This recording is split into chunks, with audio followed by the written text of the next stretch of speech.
And Brianna, we are following several breaking news stories at this hour. As we speak, 3 juveniles are accused of break-ins in High Point and Archdale. And investigators say one of those break-ins was at the CBD dispensary in Archdale, where police tell us people called in tips after we aired this security footage at noon.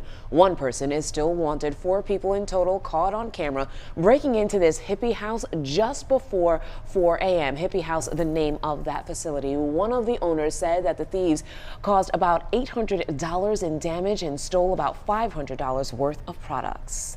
More breaking news in Winston-Salem. Police there say someone reported a gun being fired just north of Washington Park, and officers are still out there on the scene. This is going on Granville Drive right now.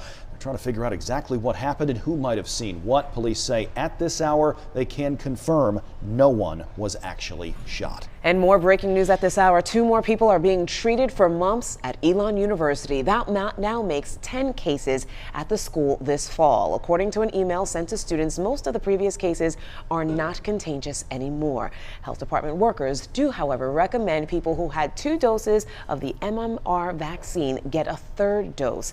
There will be another vaccine clinic on campus tomorrow.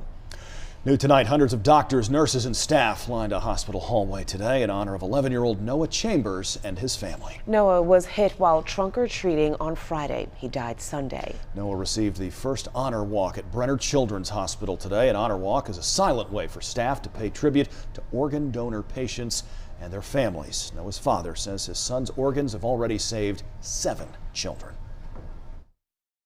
If my son ain't here, and he is in heaven, he's smiling because he's able to take care of 7 other kids that really needed him, and everything happens for a reason. And I feel like he was meant to go and meant to save other lives.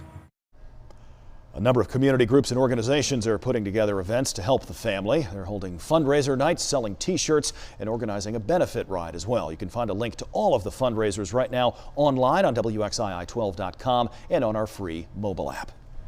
Happening now, breaking a dangerous cycle of gang violence in Forsyth County. Sheriff Bobby Kimbrough says it's a huge problem where he is, and one that he says his deputies cannot fight by themselves. Our Kirsten Gutierrez is live in downtown Winston-Salem with more on a partnership to reduce that gang violence. And Kirsten, this is something that many people may not have necessarily thought about. Exactly how many gang members are there in Forsyth County?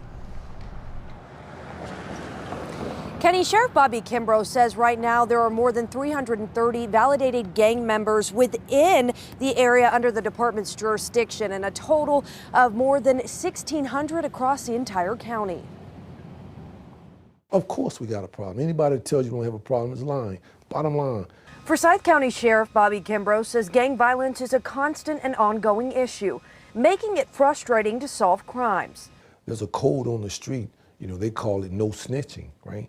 But we've got to break some of those codes. We need people to talk about what's happening. We need people to say this is what happened and not be afraid. Kimbrough says it's easier said than done, but he's hoping to change things so people have options outside of violence. When you don't have food, you don't have clothing, you don't have shelter, but then you have a gang saying, come here, let us embrace you. Let us give you food. Let us give you protection. Let us give you a few dollars. Let's make sure that you have something to eat, somewhere to go, people that understand you. The sheriff says they signed a deal with the Kernersville and Winston-Salem police chiefs and several federal agents to create a city-county task force, increasing manpower, technology, and resources to combat drugs, violence, and gang activity. But he says that's not enough. That's just touching the tip of the iceberg.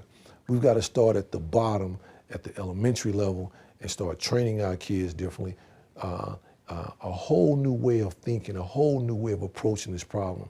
We've got to apply some resources that we've never applied before, from the private sector, from the schools, from your house to my house. Aside from the new task force, Kimbrough says it will take the community's help to break the cycle, but he's hopeful that this will be a great starting point. Kimbrough says they hope to have a building up and running and equipped with everything that new task force needs by the 1st of next year. Live in Winston-Salem, Kirsten Gutierrez, WXI 12 News. In Commitment 2019, you still have another hour to get out and vote. There are municipal elections happening across the Piedmont Triad. In fact, towns in Guilford, Davidson, Davie, Forsyth, and Alamance counties are voting for mayors, city council members, even commissioners. Polls are open until 7:30. A full list of current elections is on our website, WXII12.com. Well, some voters are casting ballots on brand new machines. 2 of those machines are being tested at a polling site at the Kernersville Fire Station. The machines have added security. One, in fact, allows for election voting, while the other takes a digital scan of the entire ballot. Now, the old machines only read ovals marked by the voter. The changes to make sure that every vote is counted properly. If approved, the new machines will be used across Forsyth County in 2020.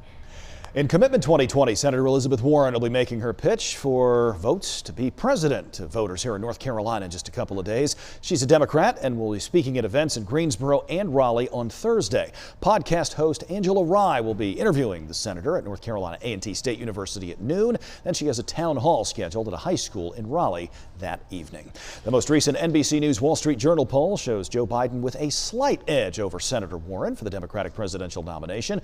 27% of those surveyed choose Biden, 23% go for Warren. The difference is just about within the margin of error, which means the race at the very top of the Democratic side right now is extraordinarily tight. Bernie Sanders in 3rd place in this poll right now with 19% support.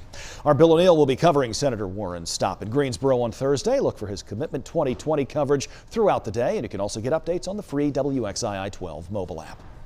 The state lawmakers are back in Raleigh drawing maps again. They're working on a congressional map this time around. A court injunction blocks the state from using the current map. Bill O'Neill joins us now from Raleigh with more details. If the story sounds familiar to you, it should.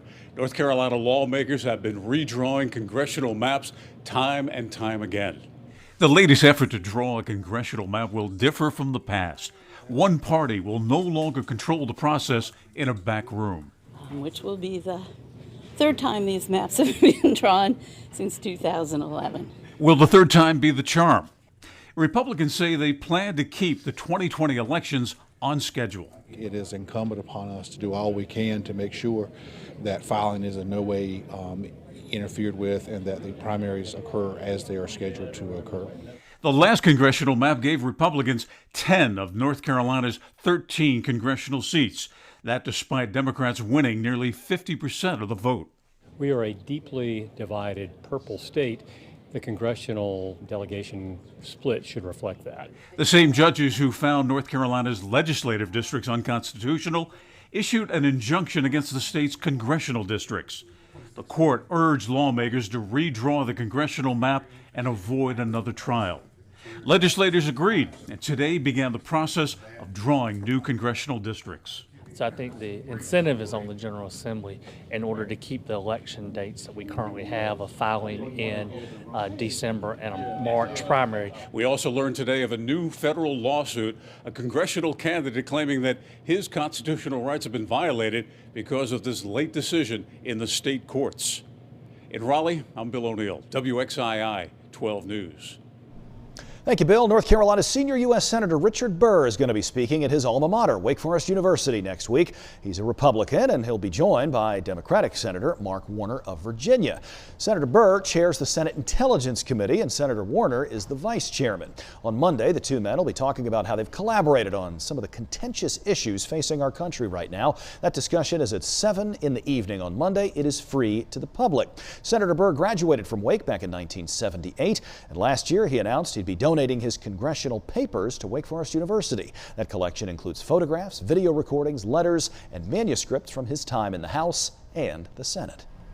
The Winston-Salem Dash will soon get hundreds of new neighbors. A developer plans to build a 300-unit apartment complex just north of BB&T Ballpark. Winston-Salem City Council members approved site plans yesterday. The complex would be located between 2nd, 1st, and Broad Streets. Developers also plan to create a park on the north side of the site. Part of Brookstown Avenue could actually close because of this project, but that would still need to be approved separately. The Winston-Salem Dash did use that area for parking at some of its games last season. The team's president says he is working with staff on a parking plan for 2020 and also talking to property owners around the ballpark. He says that the new parking plan should be released at some point in February.